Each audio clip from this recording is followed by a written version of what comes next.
List season is here. EPs of the year. I haven't listened to that many EPs this year, actually. I haven't really kept up with them at all. Been mostly focusing on albums, as you know. EPs always like fall to the back of listen to lists and stuff like that, your back catalogue, that type of thing. It's also the end of the decade, so of course I've been focusing a lot on albums throughout the decade that I've missed and going, to all the years where albums have come out that I've always wanted to check out just before I consider even thinking about doing my decade end list. So of course EPs this year haven't really had that much of a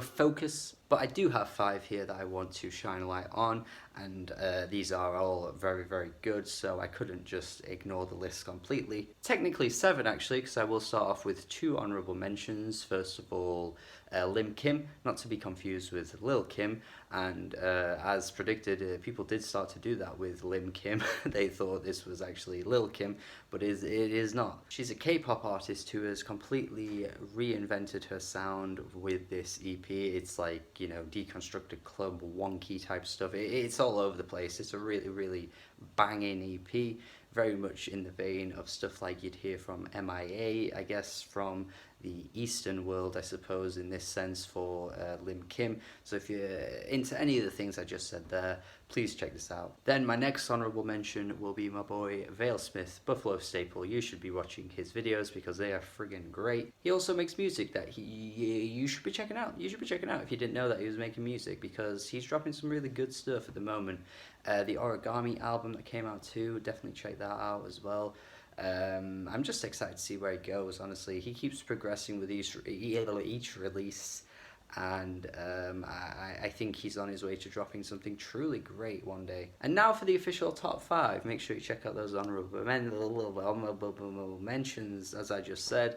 But number 5 on this list is my other friend, Josh, with his album here. No, it's an EP here, under the name of Russell O Collective. You on the Bed, Me in the Sink. Definitely the weirdest title I've come across in 2019 for any project, so he wins that award for sure.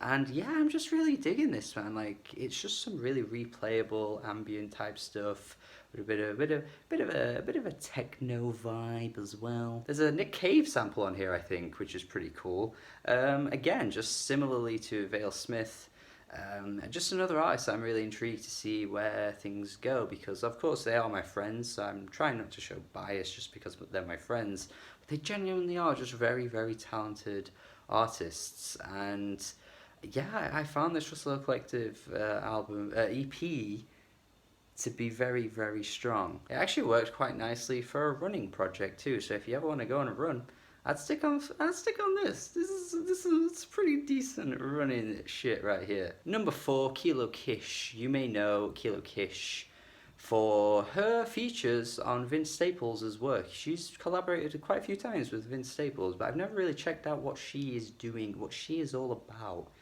individually. And it turns out she's dropping some pretty sick electro pop stuff, man. Both sides, banging pop tune. Very much in the vein of what you'd get from stuff that you're hearing from Charlie XCX at the moment, which was one of the biggest comparisons I drew when listening to this EP. And I was only thinking, like, wow, there are some artists out there that are doing similar things to Charlie that really deserve that same amount of hype. I mean, we've got Dorian Electra, who started to gain quite a bit of hype this year, but still nowhere near at the level of someone like Charlie. And I just think these artists really deserve it, because I would argue they're doing it better, really. Now, I've probably just scared away Josh with that last comment there, but, I did just praise your EP, Josh, so, choose your battles, bitch. Number 3, Weyes Blood. I get my second chance to say her name properly, since I did not say her name properly at all in the official Titanic Rising review.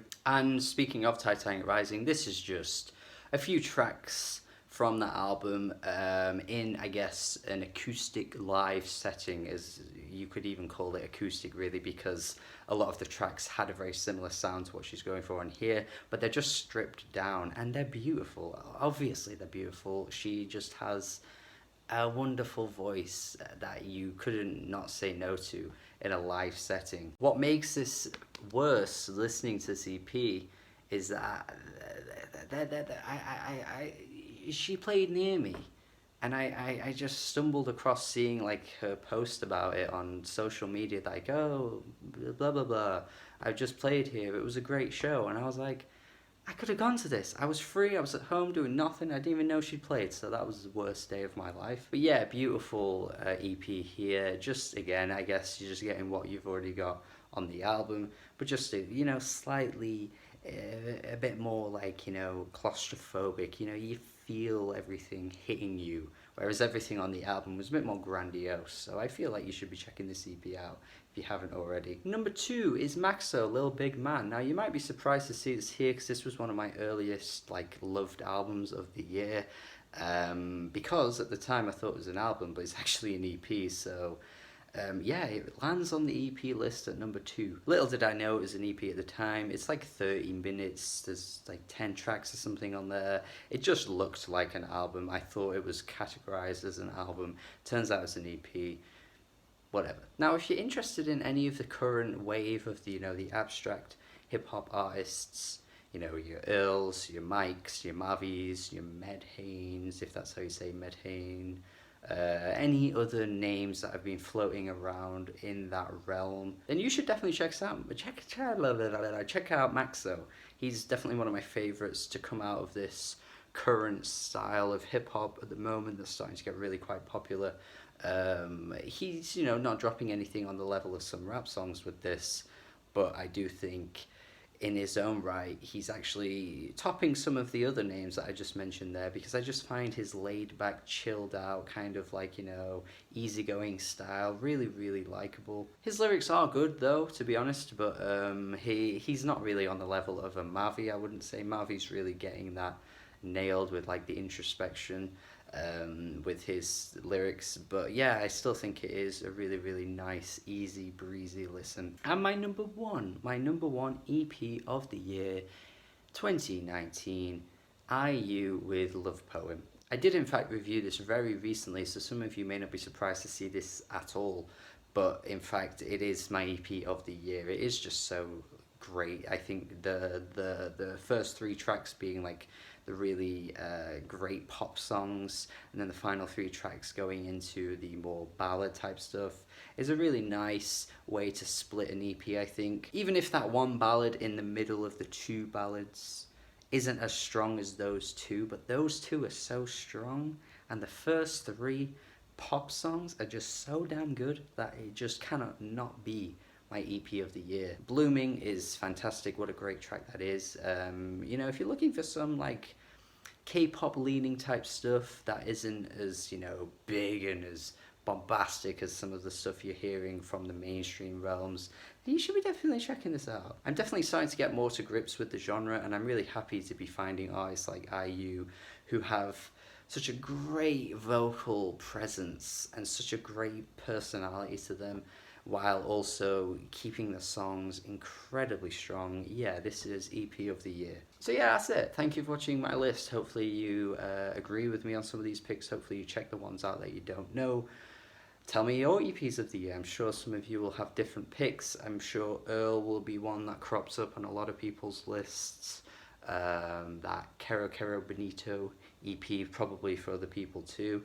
Fair enough. They're just not really my favorites, but cool.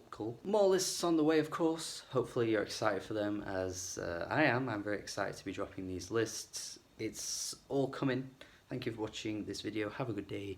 Goodbye.